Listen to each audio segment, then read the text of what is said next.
A new manager mocked a customer for looking like he couldn't afford a car. What she didn't know, he owned the entire dealership. The rain had just let up over Riverbend, Missouri, leaving the streets slick and glistening under the buzz of flickering street lamps. Reflections of showroom lights danced across puddles as a black sedan eased into the front of Hastings Automotive, its tires hissing against the wet asphalt. From the back seat stepped a man dressed in a navy hoodie, jeans worn thin at the knees, and sneakers scuffed by time, not style. No valet rushed to greet him, no clipboard came his way. Just the faint sound of jazz bleeding through glass doors and the sterile scent of new leather and engine polish floating in the air. His name was Donovan Reese, and though no one inside recognized him, his name sat on every contract, every sales certificate, every paycheck in that building. After 3 sleepless days in boardrooms, he wasn't there for applause. He was there to see the truth. Something in the way recent complaints had piled up told him this branch had lost its way. And tonight, under the sterile brightness of a showroom that wouldn't exist without him, he was about to find out just how invisible a black man could still be, even when he owned everything in sight. Inside the glossy shell of Hastings Automotive, everything gleamed like a showroom in a car commercial. Floors buffed to a mirror shine, rows of luxury sedans positioned like royalty beneath cool white spotlights, and the faint hum of smooth jazz laced through the air like perfume. A digital wall display ticked through monthly sales stats in quiet triumph, while customers in tailored blazers and patent leather heels sipped espresso from a complimentary bar. Behind the main reception desk, Jenna Carlisle sat perched on a high stool, her blonde bob razor-sharp, her blazer buttoned tight, and her eyes scanning the room like a hawk in Prada. She had only been the floor manager for 3 weeks, but already carried herself like she ran the place, because for now she thought she did. She didn't notice the man who had just stepped inside, the one who didn't fit the showroom mold. No tie, no Rolex, no eager stride. Instead, he moved with quiet gravity, taking in the space like someone seeing a memory through glass. Donovan Reese walked past the Genesis display, his hand brushing lightly over the hood of a sleek 2024 model he'd approved for stocking months ago. The faces were new, the energy was off, the laughter felt too loud. He caught sight of a young black salesman, Andre, off to the side, mid-conversation with a couple browsing mid-size SUVs. The kid had good posture, focused eyes, but there was hesitation in the way he moved, like someone taught to speak second. Donovan's jaw flexed slightly. That wasn't the culture he built. He had poured himself into this dealership. Not just cash and strategy, but soul, reviving it from the brink when no one else had cared. 5 years ago, this branch had been a sinking ship. He'd walked in and turned it into a model store. But now the vibe was sterile, surface deep, and it clawed at him. He stepped closer to the reception desk, expecting a greeting, maybe a flicker of recognition. Instead, Jenna glanced up once, cool and dismissive. "Maintenance drop-offs are on the side lot," she said, tapping at her screen without looking twice. Donovan paused, letting the moment stretch. She didn't ask his name, didn't ask why he was there. Just saw hoodie, sneakers, skin, and decided. The air thickened slightly, his breath stayed even, but his spine straightened. Jenna finally looked up again, brows lifted like a warning. "This area's for appointment customers only. Try the used lot down the road. They let anyone browse there." Behind her, a framed staff photo sat on the counter, matching holiday sweaters, polished grins. A shallow freeze slipped over Donovan's face. He blinked once, slow. Then, as casually as reaching for gum, he pulled out his phone. "Yeah," he said, voice low. "It's me, Riverbend. I need you down here." A beat. "No, not security, you." He hung up, slid the phone back into his hoodie pocket, and walked, quietly, deliberately, to a lounge chair. Then he sat down like he'd never left. Because he hadn't. Jenna's heels clicked sharply against the tile as she stepped out from behind the reception desk, each tap like a warning shot echoing through the polished silence of the showroom. Her posture was stiff, her smile absent, and her voice louder now, carrying just enough edge to draw subtle glances from a few nearby sales associates. "Sir, I'm going to have to ask you not to sit there." This area is reserved for scheduled clients." Donovan didn't flinch. He leaned back in the chair slightly, hands resting calmly in his lap, gaze drifting from her face to the edges of the room, observing more than reacting. She crossed her arms. "I already told you, the service area's out back. Unless you've got an appointment with a rep, you're loitering." A flicker of curiosity crossed the face of Andre, still at the far end of the room. He whispered something to a colleague. They both paused, then watched. Customers nearby shifted uncomfortably, sensing tension but unsure of its shape. Jenna's voice cut through the unease like cold glass. "This is a professional space, and we don't tolerate people just hanging around. It makes others uncomfortable." That word, uncomfortable, landed like a slap, subtle but slicing. Donovan finally met her eyes, still calm, still unreadable. "I'm not here to cause trouble," he said. "I'm just watching." "Watching what exactly?" She shot back, a condescending smile playing at the edge of her mouth. "Our sales process? You looking for a deal, hoping someone mistakes you for an exec and gives you a test drive?" Her voice was loud enough now for even the couple at the Genesis display to hear. The woman clutched her brochure, frozen. Donovan exhaled softly, gaze sliding past Jenna toward the staff photo still perched behind the desk. Matching holiday vests, artificial grins, all looking out from a frame that meant nothing now. Jenna stepped closer, tilting her head. "Look, I don't care who you think you are, but you can't just show up here dressed like that, taking up space. I'm not going to ask again." Donovan shifted, elbows on knees, voice low but firm. "You didn't ask the first time. You assumed." Jenna blinked, thrown slightly by the shift in tone, but recovered. "You're making a scene. I'm going to involve security if this continues." Donovan raised one hand slightly, not in surrender, but in refusal. "That won't be necessary." At that moment, Andre took a cautious step forward. "Maybe we should just wait a second, Jenna," he offered almost too quietly. She spun on him. "Andre, I didn't ask for backup. Go show the walkers the Sonata, now." Andre hesitated, glancing at Donovan, but retreated. Around the room, energy shifted, curiosity now edging into tension. Phones went still, the music faded into the background. Donovan leaned back again, unbothered. "I already made a call," he said, eyes locked on hers. "Someone's coming." Jenna scoffed. "That's not how this works." But something in her voice cracked, just slightly, and for the first time it was her who looked unsure. Jenna paced behind the front desk now, her polished composure showing the first signs of strain. The glass showroom, once a place of proud silence and subtle motion, had turned still, too still. Even the soft hum of the overhead lights felt louder. She tapped the digital scheduler on her screen with increasing irritation, as though the man's name might magically appear if she looked hard enough. Still nothing. Of course it wasn't there. He hadn't come with an appointment, hadn't walked in with a lease form or a sales pitch. He had simply arrived, sat down, and refused to play by her rules. Jenna glanced again at Donovan, still seated, elbows now resting lightly on the armrests, fingers laced. He wasn't scrolling his phone, wasn't reading a brochure. He was just there, watching her and everyone else, like he belonged more than anyone in the room. And yet, every part of her training screamed otherwise. People like him didn't sit in luxury lounges without clearance, without questions, without being told where they were allowed to be. She turned to Andre again. "You sure you don't know him?" Her voice was clipped, urgent now. Andre shifted, clearly uncomfortable. I've seen him before. I think, maybe from corporate," he mumbled. Jenna scoffed without even pausing. "Corporate doesn't wear hoodies," she muttered, more to herself than anyone else, but loud enough for nearby customers to hear. The words hung in the air like smoke, ugly, curling, hard to ignore. Donovan caught that. His expression didn't change, but something behind his eyes grew colder, sharper. He didn't blink, didn't look away, just absorbed it. Jenna's irritation curdled into something tighter, nervousness maybe. She moved toward him again, her arms crossing like a shield. "I don't know what this is, but it's not how we do things here.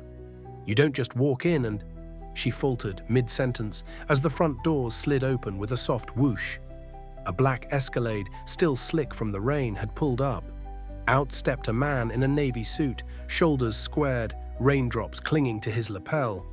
He scanned the room with a glance honed by years of boardrooms and bottom lines. Then his gaze landed on Donovan. He didn't hesitate. "Donovan," he said with a short nod. Respectful, familiar, unmistakable. Jenna froze. Her mouth parted slightly, but no sound came. Her eyes flicked from the suited man back to Donovan, who now stood slowly, with the quiet control of someone who had never been uncertain. The mood in the room shifted instantly. Staff who had been pretending not to listen straightened. The receptionist to the left lowered her phone mid-scroll. The couple with the brochure stepped aside, as if instinctively clearing the way. Jenna opened her mouth again, finally finding her voice, but the tone was different now. "Mr. Reese, I didn't realize," she stammered, her hands fidgeting at her sides. Donovan looked at her calmly, his voice level. "That's the problem," he said. "You shouldn't need to." The silence cracked like a fault line as Graham Ellison, the regional vice president, stepped deeper into the showroom, his shoes leaving faint prints on the glossy tile. All eyes were on him now, but his gaze never left Donovan. "Reese," he said again, with a nod that wasn't just respectful, it was reverent. Jenna's breath hitched, the blood drained from her face. Her world, built on quick judgments and rigid assumptions, began to tilt beneath her designer heels. Donovan rose from the lounge chair, slow and steady, the movement rippling through the room like a dropped stone. For the first time since he walked through the doors, the power in the space recalibrated, and every single person felt it. Jenna took a faltering step forward, her voice brittle. "Mr. Reese, I didn't know. If I had—" She stopped herself as if the words clanging around her throat were suddenly too fragile to speak aloud. Donovan held up a hand, not with anger, but with finality. "That's the problem," he said again, quieter now. "You didn't care to ask." Graham's voice cut in, crisp and firm. "Everyone," he said, addressing the staff and customers alike, "pause what you're doing. No calls, no pitches, no distractions. Just listen." One by one, heads turned, phones lowered. Conversations vanished mid-sentence. Andre stood frozen halfway between the sales floor and the hallway, eyes wide. Even the jazz from the overhead system faded into background noise, irrelevant now. Donovan turned back to Jenna, his tone level but loaded. "How long have you worked here?" She swallowed. 3 weeks, she whispered. "In that time," he continued, "how many black customers have you talked down to?" Turned away? Suggested they try the used lot instead. Her mouth opened, closed, opened again. I don't know. I treat everyone the same." She looked around the room, but no one backed her up. Eyes dropped, shoulders stiffened. Donovan turned to Andre. "Tell me the truth." Andre hesitated, a flush rising to his cheeks. "Yeah," he said. "There've been complaints.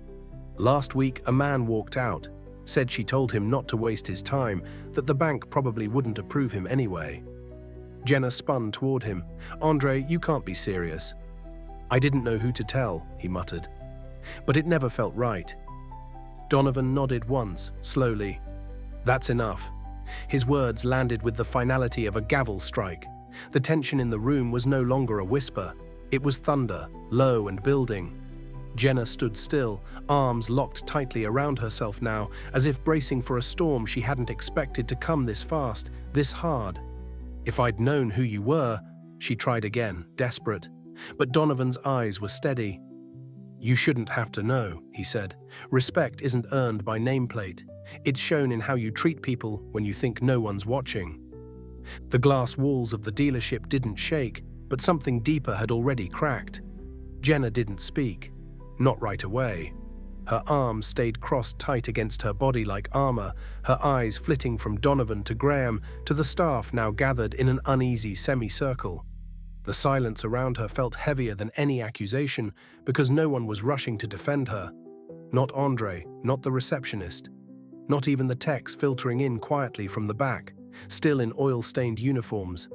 For the first time since she'd taken the job, Jenna looked truly small in the space she once commanded. "I made a mistake," she said at last, voice cracking under its own weight. It wasn't loud, wasn't defiant, just bare. But the words hung there, trembling between apology and survival. Donovan met her gaze, steady, unreadable. "You did." His voice wasn't angry, it was tired, like someone who'd carried the same weight too many times. "And I could leave it at that." He looked at the room now, not just her. "I've let a lot of things slide over the years, smiles that never reached the eyes, comments brushed off as misunderstandings, doors that closed before I could reach them. I used to think that was the professional thing to do. Stay quiet, keep moving." A few employees shifted uncomfortably, the truth landing harder because of how calmly he delivered it. Then he turned to Graham. "But I'm not brushing this off." Graham nodded solemnly. "HR's already been informed. Jenna, your probation is over, as of now." Her mouth fell open. "You're serious?" she breathed, even though the answer was already clear. "Completely," Graham replied. "This isn't a decision made lightly, but this is beyond what we can defend." Jenna didn't beg, didn't argue, she just stood there, stunned. A few co-workers looked away. One of the mechanics coughed to break the tension, but said nothing. Andre stepped toward the door and opened it without a word. Jenna glanced back once, maybe searching for a lifeline, maybe just trying to understand how everything had flipped so fast. Then she walked out. No tears, no dramatics, just a quiet exit that somehow made more noise than any shouting ever could. Donovan exhaled and turned toward the rest of the room. "This place," he said, gesturing around him, "wasn't built just to sell cars. It was built so the next generation of black kids could see someone like them running the place, not just cleaning it." A hush settled. Even the customers remained frozen at a respectful distance. "So no one ever walks in here and gets told with a smile to go somewhere else." Andre raised a hand slightly, hesitant. "There's something else," he said. "Last week, a customer left upset. Said Jenna told him his credit probably wouldn't be good enough, and she didn't want to waste time." His voice dropped at the end, like he was ashamed to even repeat it. Donovan's jaw tensed. That's money walking out the door. That's dignity walking out the door. That's another reason for someone to stop trying. He looked around the room slowly, not in judgment, but with weight. "If anyone ever hears something like that again, don't wait, speak." A pause. "You just did. That counts." He turned to one of the women from the finance department, young, tight curls, nervous eyes. She raised her voice just enough. "She told me once not to wear my hair natural. Said it didn't look polished enough. I didn't say anything. I was scared." Donovan nodded gently. "You don't have to be. Not here." And just like that, the floor began to shift. Not beneath Jenna, but beneath them. The ones still standing, still watching, now faced with a choice: keep quiet or build something better. The reckoning wasn't over, but the repair had begun. By morning, the security footage was no longer the only record of what happened inside Hastings Automotive. Someone, an older customer holding a Genesis brochure, had recorded it quietly on their phone. Not the whole thing, just enough. The cold dismissal, the slow rise, the moment Donovan stood and the room finally saw him for who he truly was. The video, just 87 seconds long, lit up timelines before noon. No fancy editing, no dramatic filters, just a tired black man in a hoodie calmly flipping a power dynamic in the very place he built from the ground up.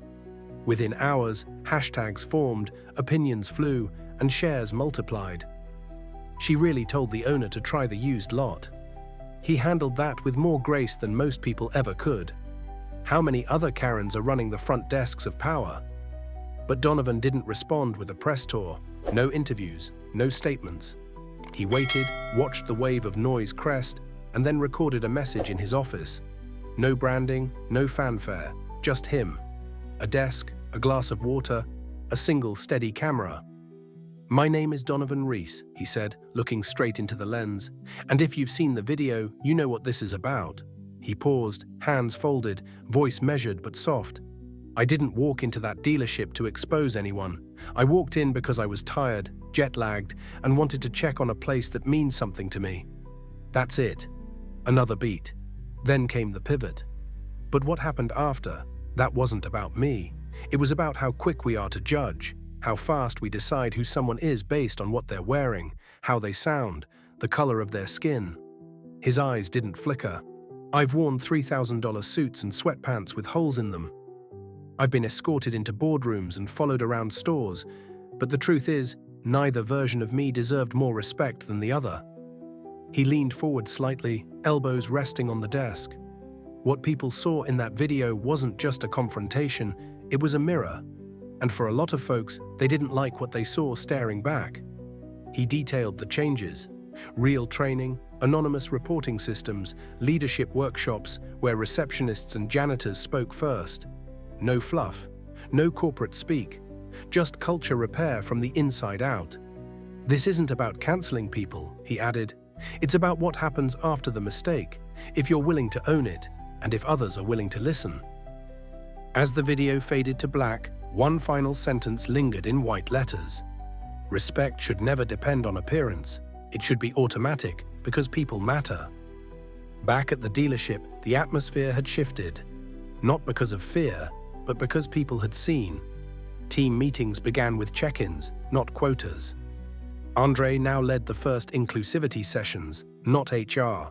And when Donovan returned weeks later, this time in a blazer, not a hoodie, he was greeted first by the receptionist, who offered him coffee before he could even ask. Andre met him at the Genesis display with a quiet smile and a handshake that meant something deeper now. "Boss," he said, "welcome back." Donovan grinned. "So, how's the used lot down the road doing?" The room burst into laughter, not mockery, but memory. They remembered, and they never wanted to go back. If you loved this wild ride at Hastings Automotive, where Donovan Reese's quiet confrontation turned a hidden culture into a viral reckoning, then buckle up, because there's so much more to come.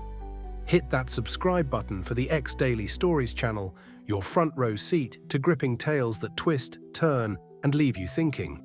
We're dropping fresh, cinematic stories every day, drama, suspense, and life lessons that hit where it matters. Don't miss out. Join our crew, turn on notifications, and dive into the next epic adventure. Great stories are waiting. Let's explore them together.